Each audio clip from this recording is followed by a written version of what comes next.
Assalamualaikum warahmatullahi wabarakatuh. Selamat berjumpa kembali dalam materi mata kuliah Pengantar Hukum Indonesia pertemuan kelima, walaupun masih melalui e-learning atau daring. Di sini Ibu akan memberikan uraian secara garis besarnya saja. Nanti seperti biasa kalian membaca di dalam deskripsi materinya. Pertemuan kelima membahas tentang ruang lingkup hukum pidana. Arti daripada hukum pidana menurut Mulyatno yaitu bagian daripada keseluruhan hukum yang berlaku dalam suatu negara, di mana dasar-dasar dan aturan-aturannya untuk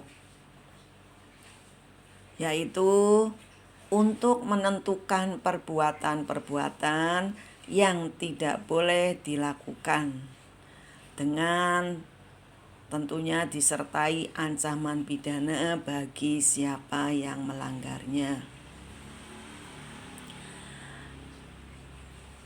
Terus untuk menentukan kapan dan dalam hal apa kepada mereka yang melanggar dapat dikenakan pidana. Dan yang terakhir yaitu untuk menentukan dengan cara bagaimana pengenaan pidana itu dapat dilaksanakan.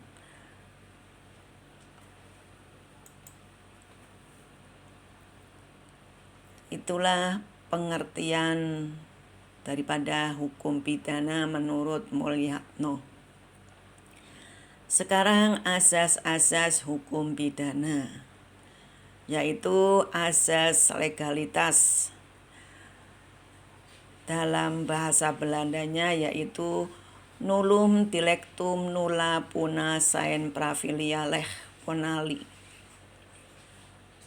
Nanti kalian bisa dibacanya sendiri di dalam deskripsi materi, di mana terdapat dalam pasal 1 ayat 1 Kitab Undang-Undang Hukum Pidana bahwa dikatakan tidak dapat dipidana seseorang kecuali atas perbuatan yang dirumuskan dalam suatu aturan perundang-undangan yang telah ada terlebih dahulu.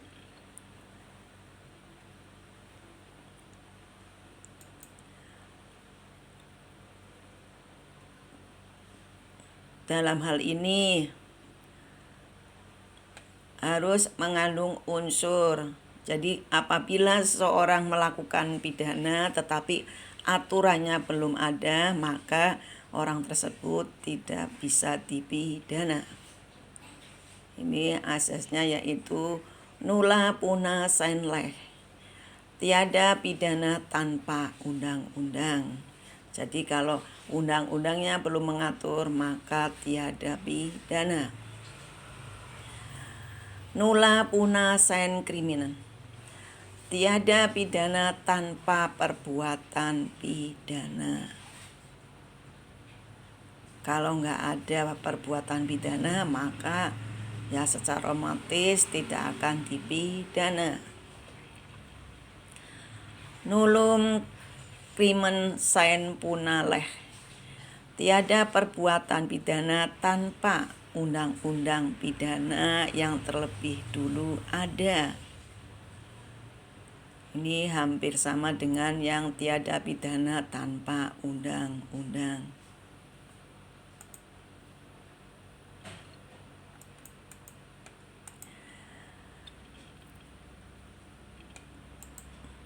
Ruang berlakunya hukum pidana menurut tempat.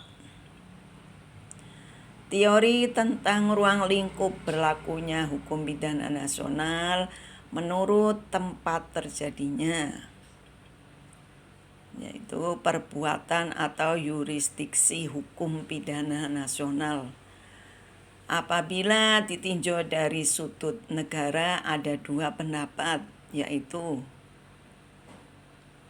perundang-undangan hukum pidana berlaku bagi semua perbuatan pidana yang terjadi di wilayah negara, baik dilakukan oleh warga negaranya sendiri maupun oleh orang lain.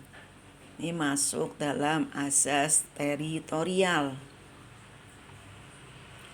Yang kedua yaitu perundang-undangan hukum pidana berlaku bagi semua perbuatan pidana yang dilakukan oleh warga negara di mana saja, juga apabila perbuatan pidana itu dilakukan di luar wilayah negara. Pandangan ini disebut menganut asas personal atau prinsip nasional aktif.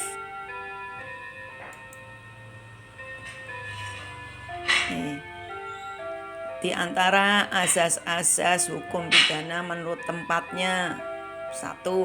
Asas teritorial, asas personal atau nasional aktif, asas perlindungan atau nasional pasif, asas universal,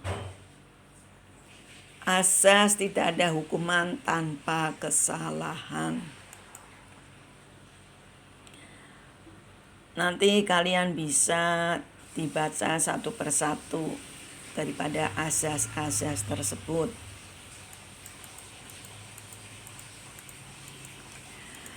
Sekarang sistematika KUHP. Sistematika Kitab Undang-Undang Hukum Pidana terdiri dari 3 buku.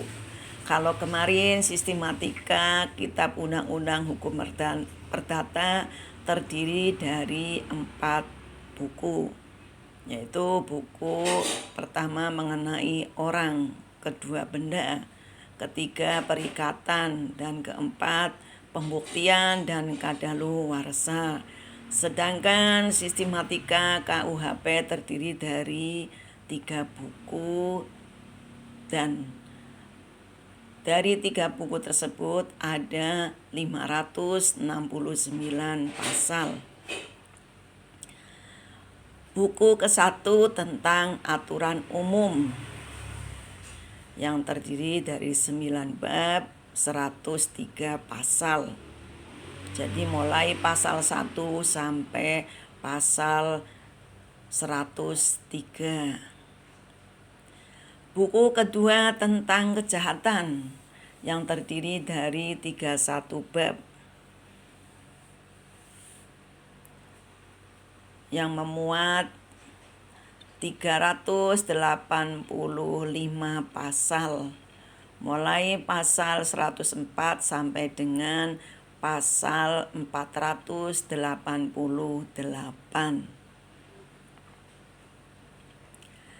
Buku ketiga tentang pelanggaran yang terdiri dari 9 bab yang memuat 81 pasal, dimulai dari pasal 489 sampai 569.